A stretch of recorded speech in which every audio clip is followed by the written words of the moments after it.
Vivre en van avec 2 enfants pour moins de 1 000 € par mois, ça peut paraître impossible et pourtant c'est exactement ce qu'on fait.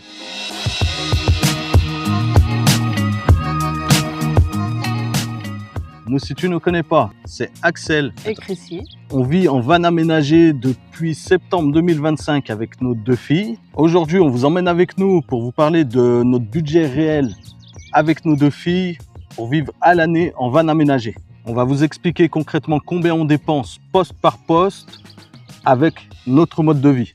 Par contre, nous, on insiste bien, c'est notre budget. Comment on vit nous, comment on vit nous, ce qu'on dépense. Voilà, certains ils vont dépenser beaucoup moins, d'autres plus. Donc, voilà. C'est vraiment en fonction de nous, nos donc, dépenses. Voilà, c'est pour vraiment donner une petite idée à ceux qui se posent la question, quel budget et comment on gère. Voilà, et comment on gère. Donc pour démarrer, avant de parler du budget, on va parler de l'investissement. Donc l'investissement du van, c'est le fourgon, c'est un Peugeot Boxer L4 H3 qui nous a coûté 14 000 € et donc qu'on a fait, c'est un aménagement fait maison. On est sur une fourchette de, qu'est-ce qu'on avait dit, 8 000 €, voilà, grosso modo 8 000 €. Donc ça, c'est notre investissement de départ. Nous, on n'a pas fait de crédit pour ça. Il faudrait le mettre donc dans le budget mensuel si toi tu fais un crédit pour. Donc il faut l'intégrer à ton budget mensuel. Nous, c'est pas le cas, mais il faut bien le prendre en compte. Et donc ajouter les mensualités dans votre budget. Si vous voulez voir en détail l'aménagement du van, il y a une vidéo, le van tour, qui se trouve juste ici. Voilà, on vous met un petit lien juste à gauche et donc là tu as l'aménagement complet. Ça te permet de voir le van. Donc n'hésite pas à y aller. Premier poste de conduite, donc quand on parle de van life, forcément ça va être le budget essence. Donc pour nous, ça c'est un budget de 250 € qu'on s'est fixé. On essaye de ne pas dépasser 250 €, ça veut dire on va adapter notre trajet, s'il faut s'arrêter pour rester dans ce budget. Des fois, c'est souvent qu'on s'arrête 2-3 jours ou même sur le même spot. Si on dépasse pas les 50 km par jour. On essaye de faire 50 bornes par jour max. Ouais, des fois, on fait 100. Ouais, des fois, on fait 100, ça dépend. Ça dépend le budget de l'essence. Mais on essaye de pas trop rouler. Et du coup, ça nous permet de rester dans ce budget mensuel de 250 € au niveau de l'essence. Sachant que c'est un véhicule qui consomme environ 10 litres au 100. Donc, ça nous permet de faire un petit 1000-1200 km par mois. Donc on avance slow travel.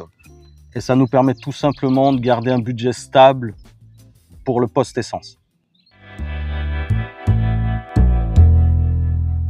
Du coup, qui dit véhicule aménagé dit entretien. Donc on se met à peu près 50 € 50 € par mois, ouais, de côté. Ouais, de côté pour pouvoir faire l'entretien du véhicule. Ouais, l'entretien annuel de tout ce qui est vidange, s'il y a une bricole, comme ça on a un peu d'argent de côté. Et l'assurance du camion, elle est à combien? Elle est à 45 €, donc 45 € de plus pour l'assurance. Donc ça nous fait 50 plus 45, donc entretien, un petit peu d'argent de côté au niveau de l'entretien, plus l'assurance du camion. Voilà, donc ça fait un total de 95 €. On est 4, donc il y a un gros budget, c'est le plus gros budget mensuel, c'est la nourriture. En plus, on a 2 mini-tasses à nourrir là. Et du coup, on est à 400 € par mois qu'on essaye de pas dépasser. Ouais, qu'on essaye de pas dépasser. On cuisine beaucoup dans le van. Donc cuisiner beaucoup dans le van, ça aide aussi à réduire ce budget justement. Parfois, mais ça on le mettra à la fin, on va à l'extérieur, mais ça c'est plutôt rare. Hein. On essaye. Même toi, tu fais des sandwichs quand on va faire des visites ou des trucs comme ça. Moi, on essaye de ne pas dépasser ce budget-là. 400 € par mois de nourriture. Voilà, on essaye. On essaye du moins. On essaye parce que c'est pas... Ouais, ça dépend les pays. Après, ça dépend les pays. Là, on a fait entre parenthèses c'est une vidéo sur le budget. Je dirais qu'elle est appropriée donc en Europe. Allez, la France, l'Espagne, voilà. Après, bien sûr, ça peut vachement grimper selon les pays, comme ça peut vraiment diminuer. Donc là, c'est un budget, on va dire, En lambda, général. lambda de voilà, France, on va dire, Van Knife France, Voilà. Van Knife Europe.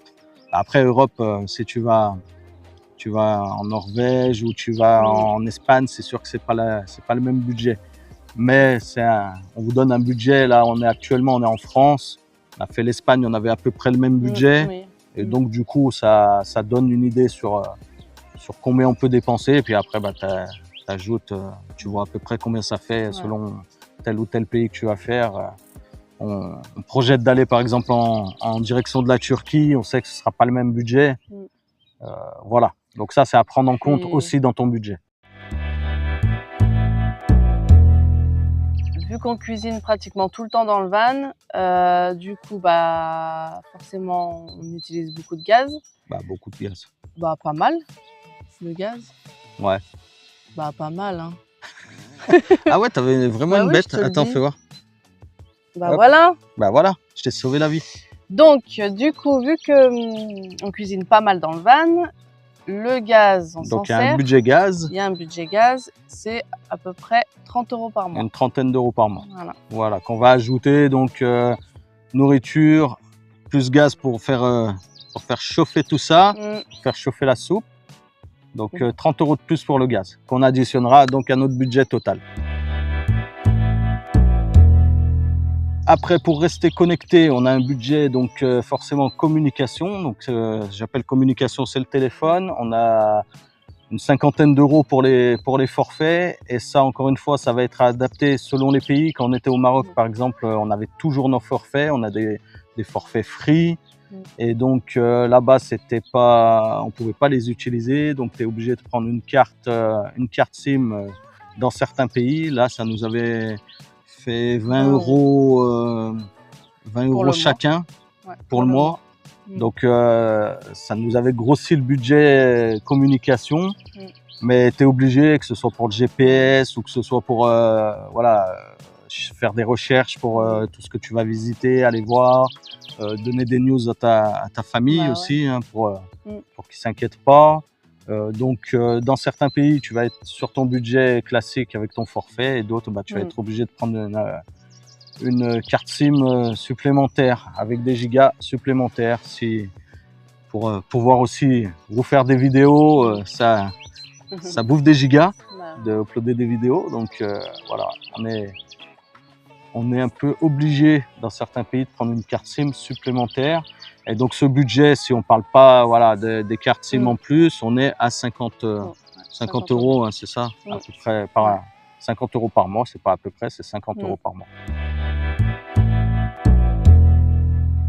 Avec ça, on ajoute une assurance santé. Santé voyage, ouais. Qui est d'une centaine d'euros. Ouais, une centaine d'euros à peu près. Donc ça, c'est pour nous prévenir des petits bobos qu'il peut y avoir, surtout avec des enfants. Donc ça, c'est assez important de se protéger.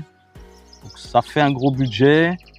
Donc là, c'est une centaine d'euros actuellement. Après, on espère peut-être avoir un petit partenariat. Chapka, si vous nous voyez, n'hésitez pas à nous demander un partenariat. On acceptera avec plaisir. Ça nous fera gagner un petit billet par mois. Après, il y a un budget, là c'est un budget annuel que je vous donne, mais c'est pour la scolarité des filles. On a à peu près, c'est un petit budget, enfin un petit budget, c'est toujours une somme, une centaine d'euros par an pour l'école, donc pour tout ce qui est fourniture scolaire, documentation pour faire l'école donc à Angelina et puis à Lana. Lana, tu avais prévu, toi, tu avais pris déjà prévu. Sur plusieurs années avant de partir. Donc on vous mettra en bas sur le site que tu as pris, là, il est super intéressant. Donc, ça s'appelle Mes premiers livrets. Ouais, et c'est non, ça s'appelle Mes petits livrets. D'accord, ah oui, d'accord. Bon, bah c'est pareil. Il y a petit, tant que c'est pas les grands livrets. Je sais plus. Voilà, je commence à avoir des fourmis, les gars. Petits livrets, ouais. Et du coup, balancer les claquettes. Il fait chaud. Ouais, et il fait chaud. On est en Bretagne, mais il fait chaud. Je te colle. Ouais, et tu me colles. Oh, c'est quoi? Maman, j'ai peur. Allez, lève-toi là. continue la vidéo là, tu vas pas tomber dans le lac. Il y a les carpes koi en plus qui se battent là, donc il faut faire gaffe. Comme je sais pas quoi. C'est les carpes là, si vous voyez, c'est pas des requins, on n'est pas dans les Caraïbes. Ils sont calmés là. Ouais. Alors, donc on en était où sur mes petits livrets que voilà pour l'école. Voilà, donc on vous mettra le lien en description du site internet. On n'a pas de partenariat avec eux, mais on trouve ça super bien foutu. Donc si vous nous suivez, vous le savez peut-être, mais si vous ne nous suivez pas, on a une petite fille, Lana, de 2 ans, et Angelina qui a 12 ans. Donc scolairement, on n'est pas du tout dans la même fourchette. Ouais. Et donc, faut adapter les supports scolaires selon leur âge. Autre chose, un gros avantage dans notre mode de vie, et je te conseille vivement de le faire, c'est de prêter attention vraiment à ton autonomie. Nous, en l'occurrence, on est autonome pratiquement à 100% avec notre panneau solaire. On a un panneau solaire de 400 watts, on a un chargeur Blue Yeti, donc c'est un chargeur One, c'est un chargeur DC-DC, et tout ça c'est raccordé directement à notre batterie externe qui alimente en fait tout le camion, le frigo, les lumières, tout ce qui est prise 220, USB. Je me tourne un peu parce que j'ai peur qu'il y a du vent, et donc du coup de jamais avoir besoin de se brancher. Donc avec le panneau solaire plus ça, en termes d'électricité, on est opérationnel à 100%, il peut y avoir pluie, couvert pendant quelques jours, il n'y a aucun problème. Donc déjà de ce côté-là, ça nous couvre, on n'a pas de frais, on n'est pas obligé d'aller en camping pour se brancher. Donc ça nous fait gagner déjà quelques euros. Ensuite, on a les WC, donc au départ quand on est parti, les 6 premiers mois, on avait des toilettes chimiques qu'on a remplacées. Je te mets la vidéo juste ici. On a mis des toilettes sèches à séparation. Donc, ça nous permet aussi d'être autonome de ce côté-là, d'avoir un besoin en eau qui est différent parce que tu n'as pas à nettoyer avec autant de flotte. Parce que les toilettes chimiques, ça demande beaucoup d'eau. Avec le produit. Ouais, il y a le produit du WC chimique, mais avec le toilette sèche. Bah, il y a le budget. Il y a le budget. Il y a le budget de la sciure, mais la sciure, allez, tu en as pour 10 balles par mois. Ouais. Un petit peu de vinaigre, ou de javel pour nettoyer les toilettes chimiques. L'avantage, les toilettes sèches, oui, voilà, les toilettes sèches. Et du coup, l'avantage, t'es pas obligé d'aller vidanger tes toilettes. Et souvent, c'est payant. Ça dépend des pays. Souvent, c'est payant. Et souvent, dans certains pays, tu en trouves difficilement. Donc, on s'est dit que ce serait plus simple aussi pour certains pays de pas avoir à galérer, à chercher à droite, à gauche. Même en Espagne où c'est bien desservi, des fois on avait du mal à en trouver et souvent c'était payant genre 2 à 4 euros. Hein. Donc c'est quand même, quand tu y vas 10 fois dans le mois, bah, ça te fait 40 balles. Donc là, au moins ça, on élimine ce poste-là. Et du coup, ça c'est intéressant aussi. Donc, et après au niveau de l'eau, bah, tu as toujours des fontaines à droite, à gauche où tu peux te servir en eau, donc ça nous permet de prendre nos douches, de faire à manger, faire chauffer l'eau des pâtes, par exemple, tu fais bouillir, bah, y a pas de souci. Et pour l'eau, donc à boire, ça, on a toujours pris de l'eau en bouteille, donc ça nous change pas. N'importe quel pays, on a toujours pris de l'eau en bouteille. Donc voilà, donc on élimine le poste électricité, WC chimique et donc l'eau. Donc on n'a pas besoin d'aller, on se débrouille tout le temps pour avoir de l'eau gratuitement. Donc tout ça t'élimine, donc ça fait pas partie du budget. Il faut vraiment y penser avant de partir. Quand tu es en van life, donc il faut profiter un peu. Donc le poste extra, on va dire, est loisir. Donc ça dépendra des pays et ce que tu as envie de faire. Hein, on est bien d'accord. Nous, on essaye de faire au maximum des visites gratuites, tout ce qui est non payant. Ça dépendra des pays, ça dépendra aussi si vraiment il y a des choses que tu as envie de faire. Donc là, à ce moment-là, tu es obligé de payer. Nous, on l'intègre pas au budget parce que ça dépend, c'est vraiment très aléatoire par rapport à l'endroit où tu es, ce que tu as envie de faire et le pouvoir d'achat que tu as aussi. Mais la plupart du temps, on va à la piscine. Ouais, la piscine, on fait beaucoup. Les filles, elles aiment beaucoup aller dans l'eau. Ça permet d'allier deux choses. Ouais, deux choses. Bah, d'allier s'amuser, une petite activité pour tout le monde. Et puis la petite douche à la fin. Voilà, donc ça évite d'avoir la petite douche, la bonne douche, c'est l'avantage. C'est pas la douche sommaire qu'on a l'habitude de prendre en van et qu'on où on compte l'eau, hein, Ouais, entre parenthèses. Là, on fait pas les bourrins non plus à la piscine, mais ça permet de prendre une bonne douche. Et donc, ça allie les deux. Et ça, on trouve que c'est intéressant. Le budget, il n'est pas énorme. Les filles, elles sont contentes. Voilà. Et du coup, tout le monde est content. Et on allie donc amusement et choses obligatoires à faire, forcément, si tu veux ne pas puer le mort. Ou le pleur. Tout ça, on va l'additionner. On va faire un petit récap, le résumé du budget. Donc, si on résume bien notre budget mensuel, on a donc 250 € pour le carburant, 95 € pour l'entretien et l'assurance du véhicule, 50 € de téléphonie, donc communication.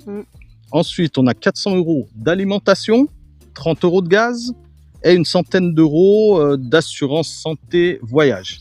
Et après, avec ça, on va donc additionner les extras, un petit verre en terrasse, une petite piscine, voilà, des choses comme ça. Donc, grosso modo, je pense pas qu'on dépasse normalement notre budget. On s'est fixé un budget de 1000 € par mois. On l'atteint difficilement, mais il est atteignable.